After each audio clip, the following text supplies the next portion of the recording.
My name is Taryn Bellows, and I'm 31 years old. I want to tell you about the night I almost died on my bathroom floor in Kitchener, Ontario, while my husband was 40 minutes away at his mother's house, ignoring every single one of my 22 calls. It started the way these things always do, quietly, deceptively. I'd had a headache all day, the kind that sits behind your right eye and pulses every time you move too fast. I thought it was stress. I'd been pushing myself hard at work, pulling long hours at the insurance brokerage where I'd just been promoted to senior account manager, eating lunch at my desk, skipping the gym, sleeping badly. I told myself I was just run down. I made chamomile tea. I lay on the couch. I told myself I'd feel better in the morning. By 9 o'clock, the headache had spread. It wasn't behind my eye anymore. It was everywhere, this crushing, all-over pressure, like my skull was slowly being compressed from the outside.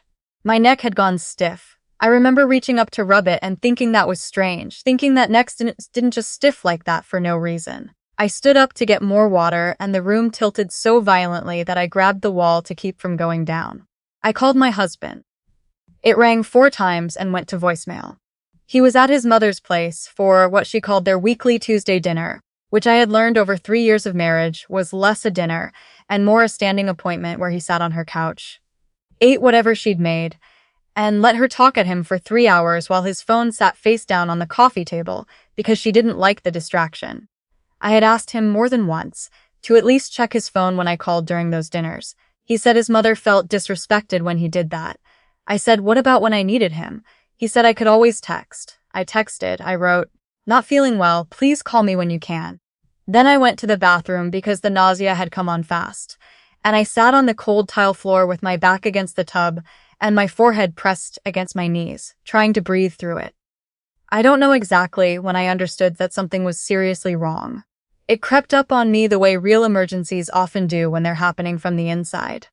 You keep looking for the mundane explanation because the other explanations are too frightening. Maybe it's just a tension headache. Maybe it's dehydration. Maybe I'm getting a cold. I called him again. Voicemail. I called my mother-in-law's landline, which I had saved in my phone for exactly this kind of situation, and it rang 12 times before I hung up. They were watching television. The TV was probably loud. I told myself that. I called my husband 6 more times. By the time I reached call number 14, I was lying on the bathroom floor. Not sitting, lying, because sitting required more effort than I had. The tiles were cold against my cheek, and I remember thinking distantly that I should clean behind the toilet more often, which is the kind of thought your brain produces when it's trying to find something manageable to focus on, because everything else is too frightening. Call 15. Call 16. I left a voicemail on the 16th call. I don't remember exactly what I said. Something like, "I need you to come home. Something is wrong with me. I'm on the bathroom floor and I can't get up properly, please." My voice was slurring slightly. I noticed that. I thought, that's not right. I thought, why is my voice doing that? Calls 17 through 22 I made in a span of about 8 minutes. None of them connected.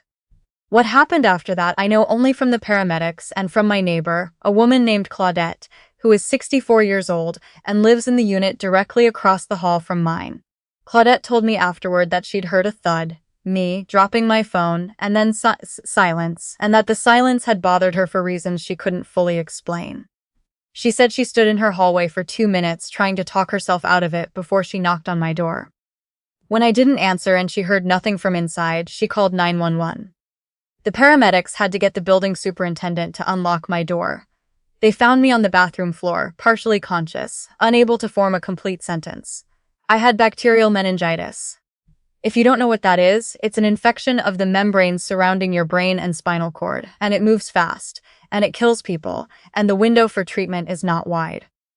The paramedics told me afterward, when I was well enough to have the conversation, that another hour on that floor would have put me in a completely different category of outcome. They didn't use the word death, but I'm a grown woman and I understood what they meant. I was at Grand River Hospital within 20 minutes of Claudette making that call. They had me on intravenous antibiotics within the hour. I have no clear memory of the first 18 hours. I have bright overhead lights, a mask on my face, someone saying my name very firmly and repeatedly, the sensation of my hand being held by someone I couldn't see clearly. The hand was small and dry, and it held mine with a steadiness that I found, even in that state, deeply comforting.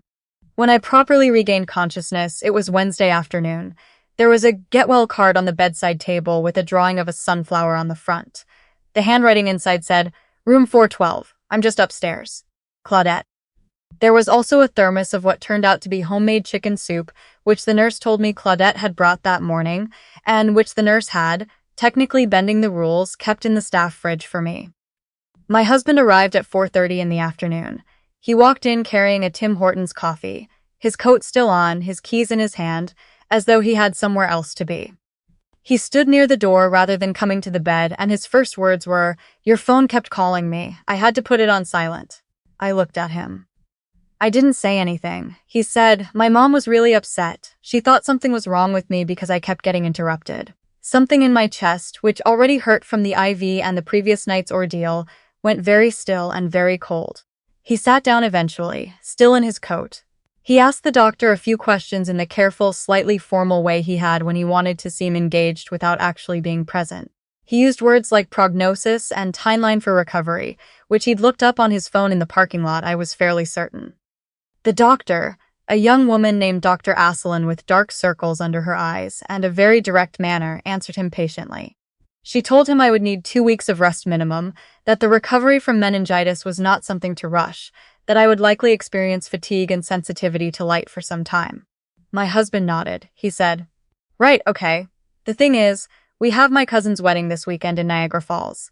Is that going to be an issue?" Dr. Asselin looked at him for a moment without speaking. Then she said very evenly, "Your wife had bacterial meningitis. She will not be attending a wedding this weekend." He said, "It's just we've had the reservation at the hotel for months. There's a cancellation fee." I watched Dr. Asselin make a decision not to say whatever it was she was actually thinking. I could see it happen in her face. She said, "I'll leave you two to talk," and she excused herself from the room with the particular composure of a person who has seen many terrible things and chosen her battles carefully. He stayed for 40 minutes. His mother called twice during that time, and he answered both calls, stepping into the hallway for the second one. When he came back in, he said she sent her best and that she hoped I'd be back on my feet in time for the weekend. He said he'd swing by the apartment to pick up a few things for me. He said he'd probably be back tomorrow, or the day after. It depended on what his mother needed in the morning. He left. I lay in that hospital bed and I thought about the 22 calls. I thought about the voicemail I'd left on call 16, slurring on the floor, asking him to please come home. I thought about his mother's landline ringing 12 times. I thought about him putting his phone on silent because I was interrupting dinner. Then the door opened. I assumed it was a nurse. Instead, it was a woman I had never met before in my life. She was perhaps 60, maybe a little older, with silver hair cut short and reading glasses pushed up on her head, and she was carrying a second thermos and a paperback book, and she looked, briefly, like she'd walked into the wrong room before she saw me properly, and her expression settled into something warm and careful. She said, "I'm Claudette, from across the hall. I'm sorry to just walk in." The nurse said it was all right. I started crying before she'd finished the sentence. Not delicately. The ugly, gasping kind of crying that happens when you have been holding yourself together very hard for a very long time, and then suddenly the person responsible for the kindness that kept you alive is standing in front of you and all the structural support just goes. Claudette put down the thermos and the book, and she came and she sat in the chair beside the bed, and she did not tell me not to cry, and she did not say everything was fine. She just said, "I know, sweetheart," and she meant it, and it was exactly the right thing. She had retired 2 years earlier from a long career as a public health nurse. She had moved to Kitchener from Halifax after her husband passed away to be closer to her daughter. She told me she'd noticed me in the building, had thought I seemed kind, had almost introduced herself a dozen times, but never quite gotten around to it. She said that when she heard the thud from my unit, something in her, she called it the nurse part of her, the part that never really retired, had told her not to wait. "The soup is tomato this time," she said. "The chicken was yesterday. I wasn't sure which you'd prefer." I told her the chicken had been perfect. I told her she had saved my life. She waved her hand in the way that people who have spent their lives doing important things tend to wave off compliments and said, "You would have done the same." I didn't tell her that I wasn't sure my husband would have. He did come back the following day, briefly, to drop off a change of clothes and my phone charger. He mentioned again that the hotel in Niagara Falls had a 48-hour cancellation window, and that it was technically still open if Dr. Asselin changed her assessment. I told him the doctor was not going to change her assessment. He said, well, the deposit was non-refundable. I said I understood that. He said he guessed he'd go alone then, and that his mother had offered to ride along to keep him company on the drive. He went to his cousin's wedding without me. He sent me a photo from the reception. He looked fine. His mother was in the photo, standing next to him, smiling. Claudette visited me every day for the rest of my hospital stay. She brought food, books, a small potted succulent that she said required almost no maintenance. On the third day, she brought her reading glasses, and we sat quietly together for 2 hours while she read her book, and I slept on and off, and it was the most genuinely peaceful I had felt in longer than I could honestly remember. At some point I woke up and she was knitting something pale yellow, and the click of the needles was so steady and calm that I went back to sleep almost immediately. On the fourth day, she told me something I hadn't known. She said that when the paramedics had come, when they'd been in my unit in those first frantic minutes, her door had been open and she had heard things, had heard the urgency in the way they were talking, had understood that it was serious.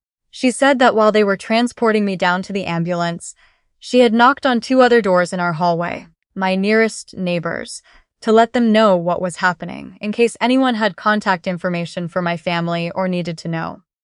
She said one of those neighbors, a man in his 30s, had said, and she was telling me this because she thought I should know, that he had seen a man matching my husband's description, leaving the building with an overnight bag the morning, before I got sick, not coming back in.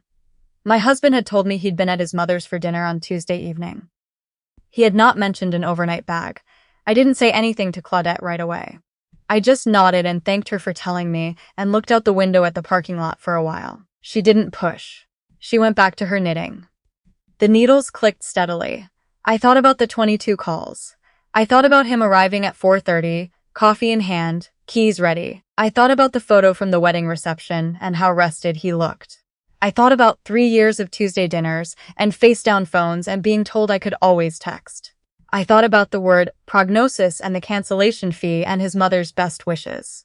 I thought about Claudette, who had known me for less than a week and who had saved my life twice over, once by calling 911, and once by sitting beside me with her knitting needles clicking, by bringing soup, by saying I know, sweetheart, at exactly the right moment. When I was discharged, it was Claudette who drove me home. She helped me to my door, made sure I had everything I needed, wrote her cell number on a sticky note and pressed it to my refrigerator. She said, "You call me, anytime, day or night, I mean that." I believed her. My husband picked up the rest of his things from the apartment the following Saturday. We didn't fight about it, which I think surprised him. I think he expected tears, or pleading, or the kind of scene that would give him something to push back against. Instead, I handed him a bag I'd already packed, and I said I needed him to go, and he went. His mother sent me a text 2 days later saying she thought I was making a rash decision and that marriage required sacrifice from both parties. I read it once and deleted it.